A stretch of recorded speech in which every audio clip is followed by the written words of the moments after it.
శారీరకంగా కూడా దాహం కొన్నాడు, రెండవది ఆత్మపూర్వకంగా కూడా ఆయన దాహం కొన్నాడు. మరి ఆయన ఆ ఆత్మదాహం తీర్చాలంటే బైబిల్లో చోట మాట ఉంటుంది. కుడివైపునున్న ఆ గొర్రెలుగా ఉన్న ప్రజలను పిలిచి దేవుడు అంటాడు, మీరు నేను ఆకలి కొంటే నాకు ఆకలి తీర్చారు, నేను దాహం కొంటే నాకు దాహానికి నీళ్ళు ఇచ్చారు, నేను వస్త్రహీనుండి అయితే నాకు వస్త్రాలు ఇచ్చారని చెప్తాడు. ఎడమ వైపునున్న వారు ఆకలి కొంటే ఆహారం పెట్టలేదు, దాహం కొంటే నేను నీళ్ళు ఇవ్వలేదని చెప్తాడు. అంటే అర్థం ఏంటంటే ఈ లోకంలో మనం ఇప్పుడు జీవిస్తున్నాం కదా, మన ఇంటికి ఎవరైనా దాహంతో ఆకలితో నిరుపేద స్థితిలో నలిగిపోతూ కృంగిపోతూ మన ఇంటికి వచ్చినప్పుడు వారిని పట్టించుకోకుండా మనం అశ్రద్ధగా వారిని పంపేస్తాం అనుకోండి, ఎవరిని పంపేసినట్టు? దేవుణ్ణే పంపేసినట్టు. ఎప్పుడైనా వారు ఎటువంటి వారైనా కూడా, వారి శత్రువులైనా మనల్ని నిందించేవారైనా మనం మాత్రం వాళ్ళని ప్రేమించి వారు ఆకలి ఉన్నప్పుడు ఆహారం పెట్టి మంచినీళ్ళు ఇచ్చామనుకోండి, ఎవరికి మంచినీళ్ళు ఇచ్చినట్టు? దేవుడికి మంచినీళ్ళు ఇచ్చినట్టే. ఇంకొక చోట కూడా దేవుడు రాయిస్తాడు, ఇన్నెడు చన్నీళ్ళు అంటండి ఆయన శిష్యుల్లో ఎవరికైనా మీరు ఇస్తే దాని ప్రతిఫలాన్ని పోగొట్టుకోరంట.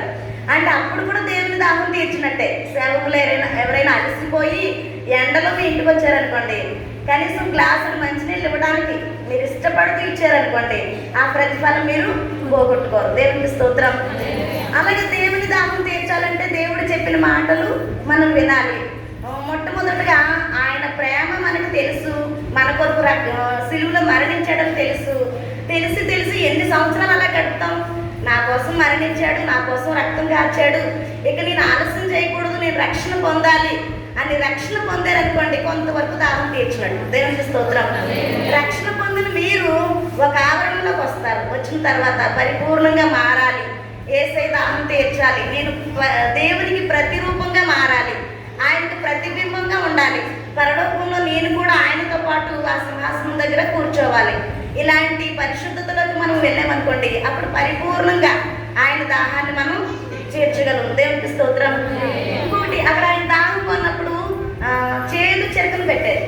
ఆ చెరక అంటే ఏంటో తెలుసండి? అక్కడ యూదులు స్త్రీలు తయారు చేసేవారంట.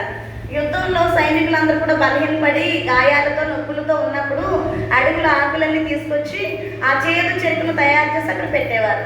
వాళ్ళు అది కొంచెం త్రాగితే నొప్పులు తగ్గేవంట. వారి లోపలికి అది వెళ్తే కొంచెం ఔషధంగా పనిచేసేది. అది ఎక్కువగా తాగేస్తే ప్రాణం కూడా పోయేదంట. అటువంటి చేదు చెరుక తీసుకోవడానికి దేవుడు ఇష్టపడలేదు. అక్కడ పెట్టినా సరే ఆయన దాహం అంతా ఏంటి? ఆయన ఏదో బాధలో ఉపశమనం పొందుకోవడానికి కాదు. లేకపోతే ధనవంతుడు చూడండి, మంటల్లో నుంచి వేదన పడుతూ ఒక్క చుక్క నా నాలుగు మీద వేస్తే చాలు అని అరుస్తున్నాడు కదా.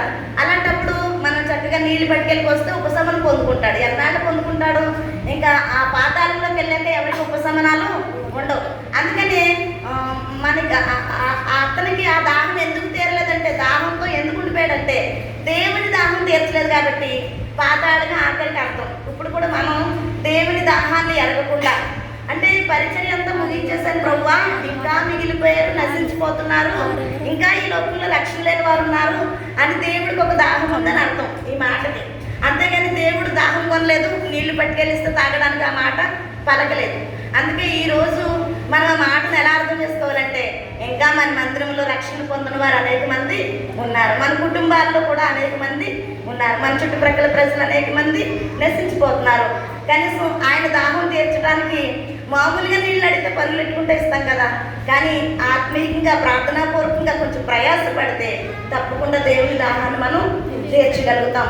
అప్పుడు దేవుడు మనల్ని విడిచిపెట్టడు, మనకి జీవజల నదులు ఇస్తాడంటండి. మన కడుపులో నుంచి జీవజల నదులు పొర్లుతాయంట. దేవుడి కొరకు ఎవరైతే ప్రత్యేకించబడతారో అప్పుడు మన ఇంట్లో మామూలు నీళ్ళు కాదు. ఇప్పుడు మామూలుగా మనకి నీటి అవసరం ఎంత ఉందో ఒకసారి జ్ఞాపకం తెచ్చుకోండి. 2 రోజులు కుళాయి రాలేదనుకోండి, ఇల్లంతా శుభ్రం ఉండదు, పాత్రలన్నీ కడుక్కోవడానికి వాటర్ ఉండదు, బట్టలు ఉతుక్కోవడానికి వాటర్ ఉండదు, కనీసం స్నానాలు కూడా చేయకుండా అలాగే బ్రతుకుతాం. అసలు నీళ్ళు లేకపోతే బ్రతికే లేదు. దేవునికి స్తోత్రం. ఇంకోటి ఏంటంటే, నీళ్లు, మంచినీళ్ళు మన లోపలికి వెళ్తున్నాయి కదా, మంచినీళ్ళు తాగకపోతే ప్రతి రోగము కూడా మనల్ని వెంబడిస్తుంది. లోపల ఆ రక్తం గడ్డ కట్టేసి ప్రాణాపాయం కూడా కలుగుతుంది. అంటే నీరు అనేది మనకి ఎంత అవసరమో దేవుడికి తెలుసు.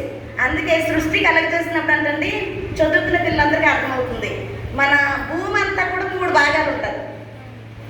భూమికి అది నీరు 3 భాగాలు ఉంటుంది, ఒక భాగం మాత్రమే భూమి ఉంటుంది. దేవునికి స్తోత్రం. చాలా మంది భూములు కొనుక్కోవడానికి ఆరాట పడుతున్నారేమో. భూమి తక్కువ, వాటర్ ఎక్కువ భూమి మీద. ఎందుకని చెప్పండి, మనకి వాటర్ ఎక్కువ కావాలి కదా అన్ని పరిస్థితుల్లో వాడుకోవడానికి, త్రాగడానికి. దేవుడికి అన్నీ తెలుసు కాబట్టి ముందుగానే మన పరిస్థితుల కోసం ఆలోచించిన దేవుడు, అంత నీటిని సృష్టించిన దేవుడు దాహం కొన్నాను అని మనకి చెప్తున్నాడంటే ఈరోజు ఇది ఎవరితోనో చెప్తున్న మాట కాదు. ఆ రోజు రోమా సైనికులు బాధపడుతున్నప్పుడు చెప్తున్న మాట కాదు. ఈ రోజు 2023 సంవత్సరంలో ఈ గుడ్ ఫ్రైడేలో నీతో నాతో దేవుడు చెప్తున్నాడు.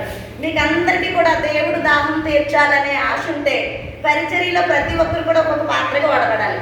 తప్పకుండా ఒక ఆత్మనైనా రక్షించాలి. మనం చనిపోయే లోపే ఒక వ్యక్తికైనా సువార్త చెప్పాలి. అలాంటి దాహం తీర్చే పిల్లలుగా మనం ఉండాలి.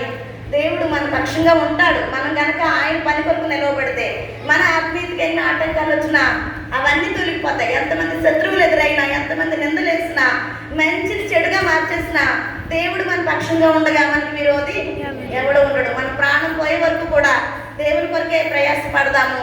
ఈ సియోను ప్రార్థనా మందిరంలో మీరందరూ కూడా దేవుని దాహం తీర్చేవారుగా ఉండాలని నా ఆశ. నేను కూడా దేవుని కొరకు బ్రతకాలని ఆశ. నా కోసం ప్రార్థన చేయండి. దేవుడు తన పరిశుద్ధ వాక్యం మనందరి వినికిల్లో దీవించును గాక.